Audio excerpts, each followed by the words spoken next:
लातूर जिल्ह्यामध्ये मागील साधारणतः एक दीड महिन्यामध्ये आरक्षणाच्या अनुषंगानं काही वेगवेगळ्या ज्या घटना घडल्या होत्या त्यामध्ये दिनांक 26 ऑगस्ट रोजी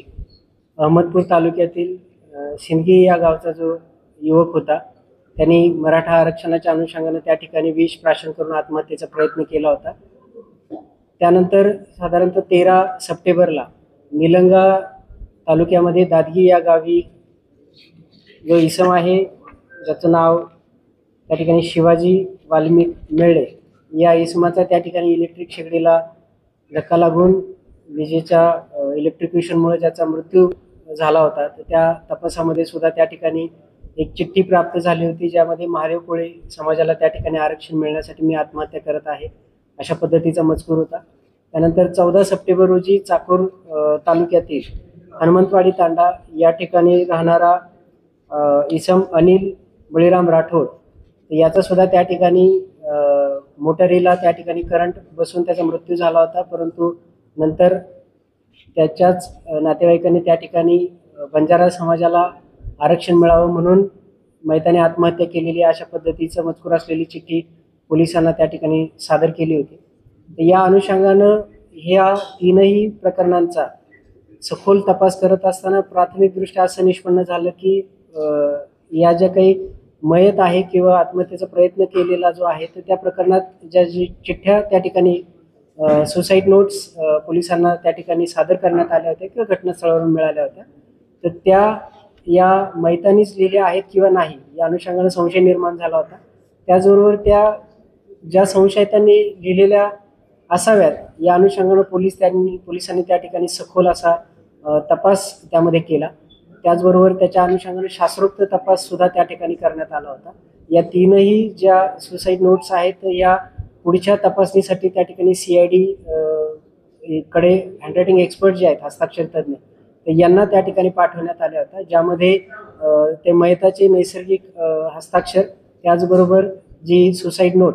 त्याचबरोबर जी संशयित आहेत त्या संशयिताचे सुद्धा नैसर्गिक हस्ताक्षराचे नमुने त्या ठिकाणी घेण्यात आले होते आणि ते तपासणीसाठी त्या ठिकाणी पाठवण्यात आले होते। आणि त्या हस्ताक्षर तज्ञांच्या अहवालावरनं हे निश्चित झालेलं आहे की या ज्या सुसाईड नोट आहेत ते या मैतांनी लिहिलेल्या नसून ते जे संशयित आहेत त्या संशयितांनी त्या लिहिलेल्या आहेत आणि संशयितांनी त्या मयत हा व्यक्ती ॲक्सिडेंटल त्या ठिकाणी डेथ झाल्यानंतर त्याच्या मृत्यूचा त्या ठिकाणी फायदा घेऊन आपापल्या जातीला त्या ठिकाणी आरक्षण मिळावं किंवा आरक्षणासाठी शासनावर दबाव आणावा, त्याचबरोबर त्याला व त्याच्या कुटुंबियाला त्या ठिकाणी आर्थिक मोबदला मिळावा म्हणून शासनाची फसवणूक करण्यासाठी, शासन यंत्रणेवर दबाव आणण्यासाठी म्हणून अशा पद्धतीच्या या बनावट चिठ्ठ्या त्या ठिकाणी बनवून वापरण्यात आल्या होत्या। हे निष्पन्न झाल्यानं आज या तीनही प्रकरणांमध्ये Nilanga police station, Chakur police station आणि अहमदपूर पोलीस स्टेशन या तीनही ठिकाणी गुन्हे दाखल करण्यात आलेले आहेत। अहमदपूर पोलीस स्टेशनला जो गुन्हा दाखल करण्यात आलेला आहे ज्याच्यामध्ये जी चिठ्ठी आहे तर ती चिठ्ठी ज्याने विष प्राशन केलं होतं त्याचा चुलत भाऊ जो आहे तर ते चुलत भावानी मराठा समाजाला आरक्षण मिळावं म्हणून ती चिठ्ठी लिहिली होती। निलंगा या ठिकाणी जी मिळालेली चिठ्ठी आहे तर ती चिठ्ठी त्याच ठिकाणी असणारे माधव रामराव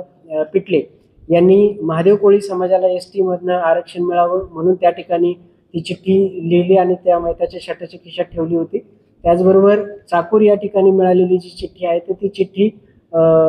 मैताचे जे नातेवाईक आहेत तानाजी जाधव आणि शिवाजी जाधव यांच्या सांगण्यावरनं नरेंद्र जक्कलवाड यांनी ती चिठ्ठी लिहिली होती आणि ती चिठ्ठी लिहिल्यानंतर ती चिठ्ठी शिवाजी दत्तू जाधव यांनी पोलिसांना ती सादर केली होती आणि ज्याच्यामध्ये बंजारा समाजाला त्या ठिकाणी ST प्रवर्गातनं आरक्षण मिळावं म्हणून ही चिठ्ठी त्या ठिकाणी जाणीवपूर्वक लिहिली होती। आणि या अनुषंगानं आज या तीनही प्रकरणांमध्ये वेगवेगळ्या पोलीस स्टेशनला स्वतंत्रपणे गुन्हे दाखल करण्यात आलेले आहेत।